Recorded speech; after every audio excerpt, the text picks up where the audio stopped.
പ്രപഞ്ചത്തിൽ പ്രകാശത്തിനേക്കാൾ കൂടുതൽ വേഗത്തിൽ സഞ്ചരിക്കാൻ സാധിക്കുമോ? ഐൻസ്റ്റീൻ്റെ ജനറൽ തിയറി ഓഫ് റിലേറ്റിവിറ്റിയിലും സ്പെഷ്യൽ തിയറി ഓഫ് റിലേറ്റിവിറ്റിയിലും പറയുന്നത് പ്രകാശവേഗതയെ മറികടക്കാൻ സാധിക്കില്ല എന്നാണ്. ഒരു കഥ സൊല്ലട്ടുമാ?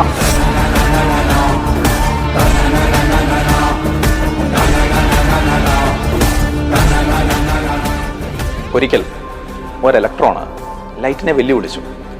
ആ വെല്ലുവിളി കേട്ട അവിടെ ഉണ്ടായിരുന്ന എല്ലാവരും പൊട്ടിച്ചിരിച്ചു. അവരെല്ലാം പറഞ്ഞു ഇലക്ട്രോണ് ഭ്രാന്താണെന്ന് പറഞ്ഞു. പക്ഷേ ലൈറ്റ് കുറച്ച് അഹങ്കാരത്തോടെ, ഓവർ കോൺഫിഡൻസിൽ ഇലക്ട്രോണോട് പറഞ്ഞു, നിന്റെ വെല്ലുവിളി ഞാൻ സ്വീകരിച്ചിരിക്കുന്നു. അപ്പോൾ ഇലക്ട്രോൺ വീണ്ടും പറഞ്ഞു, എനിക്കൊരു കണ്ടീഷനുണ്ട്. ലൈറ്റ് ചോദിച്ചു, എന്താ നിന്റെ കണ്ടീഷൻ? എന്ത് കണ്ടീഷനായാലും എനിക്ക് പ്രശ്നമില്ല.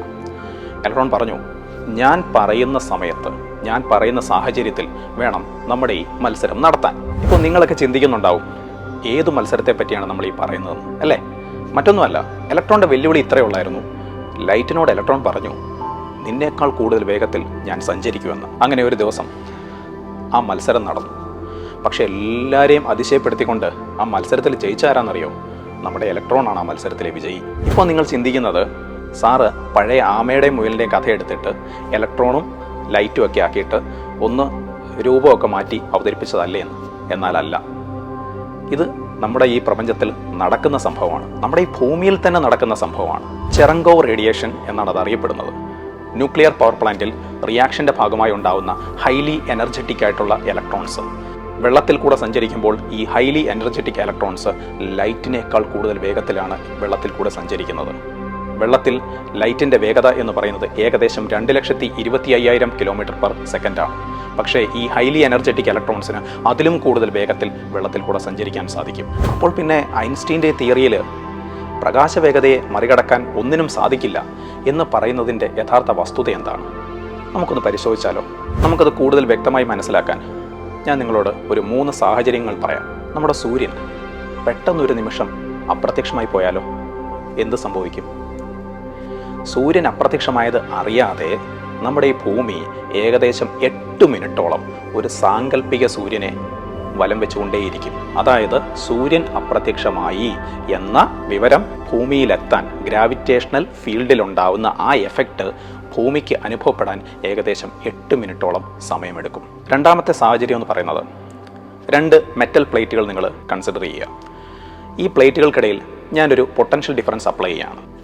പൊട്ടൻഷ്യൽ ഡിഫറൻസ് അപ്ലൈ ചെയ്യുമ്പോൾ നമുക്കറിയാം അവിടെ ഒരു ഇലക്ട്രിക് ഫീൽഡ് ആ പ്ലേറ്റുകൾക്കിടയിൽ രൂപപ്പെടും. ഈ ഇലക്ട്രിക് ഫീൽഡിൻ്റെ എഫക്റ്റ് ആദ്യം അനുഭവപ്പെടുന്നത് പ്ലേറ്റുകൾക്ക് വളരെ അടുത്തുള്ള പോയിന്റുകളായ എയിലും ബിയിലുമായിരിക്കും. പക്ഷേ ഈ പ്ലേറ്റുകൾക്ക് ഏകദേശം സെൻട്രലായിട്ടുള്ള പോയിന്റ് സിയിൽ അത് അനുഭവപ്പെടാൻ വളരെ ചെറിയൊരു സമയം വേണം. അതിനുശേഷം മാത്രമേ അവിടെ ആ എഫക്റ്റ് അനുഭവപ്പെടുകയുള്ളൂ. മൂന്നാമത്തെ സാഹചര്യം നോക്കിയാലോ? ഒരു മെറ്റൽ വയർ നിങ്ങൾ അസ്യൂം ചെയ്യുക. അതിൽ കൂടി പെട്ടെന്നൊരു കറണ്ട് ഫ്ലോ ചെയ്യാമെന്ന് വിചാരിക്കുക, ഒരു ഇലക്ട്രിക് കറണ്ട്. ഈ വയറിന് ചുറ്റും ഒരു മാഗ്നറ്റിക് ഫീൽഡ് രൂപപ്പെടും. പക്ഷേ ഈ മാഗ്നറ്റിക് ഫീൽഡിൻ്റെ എഫക്റ്റ് ആദ്യം അനുഭവപ്പെടുന്നത് കണ്ടക്ടറിന് വളരെ അടുത്തുള്ള പോയിന്റ് എയിലും, പക്ഷേ കണ്ടക്ടറിൽ നിന്ന് കുറച്ച് ദൂരം മാറി നിൽക്കുന്ന ആ പോയിന്റ് ബിയിൽ മാഗ്നറ്റിക് ഫീൽഡിൻ്റെ എഫക്റ്റ് അനുഭവപ്പെടാൻ കുറച്ച് സമയമെടുക്കും. നമ്മളിപ്പോൾ പറഞ്ഞ ഈ 3 സാഹചര്യത്തിലും നിങ്ങൾ എന്താ കണ്ടത്? ഗ്രാവിറ്റേഷണൽ ഫീൽഡ് ആയിക്കോട്ടെ, ഇലക്ട്രിക് ഫീൽഡ് ആയിക്കോട്ടെ, മാഗ്നറ്റിക് ഫീൽഡ് ആയിക്കോട്ടെ, ഇവയ്ക്കൊന്നും നമ്മുടെ ഈ പ്രപഞ്ചത്തിൽ കൂടി അനന്തമായ വേഗതയിൽ സഞ്ചരിക്കാൻ സാധിക്കില്ല. അതായത് നമ്മുടെ ഈ പ്രപഞ്ചത്തിന് ഒരു സ്പീഡ് ലിമിറ്റ് ഉണ്ട്. കോസ്മിക് സ്പീഡ് ലിമിറ്റ് എന്നാണ് അത് അറിയപ്പെടുന്നത്. അതാണ് നമ്മൾ പഠിച്ചിട്ടുള്ള ഏകദേശം 3 ലക്ഷം km/s എന്ന് പറയുന്നത്. നമ്മുടെ പ്രപഞ്ചത്തിൽ ഒന്നിനും 1 സെക്കൻഡിൽ 3 ലക്ഷം കിലോമീറ്റർ കൂടുതൽ ദൂരം സഞ്ചരിക്കാൻ സാധിക്കില്ല. അപ്പോൾ പിന്നെ പ്രകാശത്തിനും അത് സാധിക്കില്ല. സ്പേസിൽ കൂടെ സഞ്ചരിക്കുമ്പോൾ പ്രകാശത്തിനും പ്രപഞ്ചത്തിൻ്റെ സ്പീഡ് ലിമിറ്റായ 3 ലക്ഷം km/s ആ വേഗതയിലെ ലൈറ്റിനും സഞ്ചരിക്കാൻ സാധിക്കത്തുള്ളൂ. കോസ്മിക് സ്പീഡ് ലിമിറ്റായ 3 ലക്ഷം km/s ആ വേഗതയിൽ ഈ പ്രപഞ്ചത്തിൽ കൂടി നമ്മൾ ആദ്യമായി സഞ്ചരിക്കുന്നത് കണ്ടെത്തിയത് ലൈറ്റിനെയാണ്. അതുകൊണ്ട് അത് പ്രകാശവേഗത എന്ന് അറിയപ്പെടുന്നേ ഉള്ളൂ. അല്ലാതെ ആ 3 ലക്ഷം km/s എന്ന് പറയുന്ന ആ വേഗതയ്ക്ക് ലൈറ്റുമായി യാതൊരു ബന്ധവുമില്ല. അത് ലൈറ്റിൻ്റെ ഒരു പ്രത്യേകതയുമല്ല. ഇപ്പോൾ മനസ്സിലായില്ലേ? ലൈറ്റിനേക്കാൾ കൂടുതൽ സ്പീഡിൽ സഞ്ചരിക്കുക എന്നതല്ല അസാധ്യമായത്. നമുക്ക് സാധിക്കാത്തത് ഈ പ്രപഞ്ചത്തിൻ്റെ സ്പീഡ് ലിമിറ്റായ 3 ലക്ഷം km/s അതിലും കൂടുതൽ വേഗത്തിൽ സഞ്ചരിക്കുക എന്നതാണ് അസാധ്യമായത്. നമ്മുടെ ഈ പ്രപഞ്ചത്തിന് ഇങ്ങനൊരു സ്പീഡ് ലിമിറ്റ് ഇല്ലായിരുന്നെങ്കിലോ? അതായത് പ്രപഞ്ചത്തിൽ കൂടി അനന്തമായ വേഗതയിൽ സഞ്ചരിക്കാൻ സാധിക്കുമായിരുന്നെങ്കിലോ? അങ്ങനെയായിരുന്നുവെങ്കിൽ നമ്മൾ ഇന്നീ കാണുന്ന രീതിയിലുള്ളൊരു പ്രപഞ്ചം ഒരിക്കലും ഉണ്ടാകുമായിരുന്നില്ല. എന്തിനധികം സമയം എന്നതുപോലും ഈ പ്രപഞ്ചത്തിൽ ഉണ്ടാകുമായിരുന്നില്ല. പ്രകാശവേഗതയെ മറികടക്കാൻ സാധിക്കില്ല എന്ന് ഐൻസ്റ്റീൻ ജനറൽ തിയറി ഓഫ് റിലേറ്റിവിറ്റിയിലും സ്പെഷ്യൽ തിയറി ഓഫ് റിലേറ്റിവിറ്റിയിലും പറഞ്ഞതിൻ്റെ യഥാർത്ഥ അർത്ഥം എന്താണെന്ന് ഇപ്പോൾ മനസ്സിലായില്ലേ? നമ്മൾ ഇതിനു മുമ്പ് ചെയ്ത ഗോസ്റ്റ് പാർട്ടിക്കിൾസിൻ്റെ വീഡിയോ അത് കണ്ടിട്ടില്ലാത്തവർക്ക് വേണ്ടി നമ്മൾ ഡിസ്ക്രിപ്ഷൻ ബോക്സിൽ അതിൻ്റെ ലിങ്ക് കൊടുത്തിട്ടുണ്ട്. ഇതുപോലെയുള്ള രസകരമായ അറിവുകളുമായി നമുക്ക് വീണ്ടും കാണാം. ബൈ.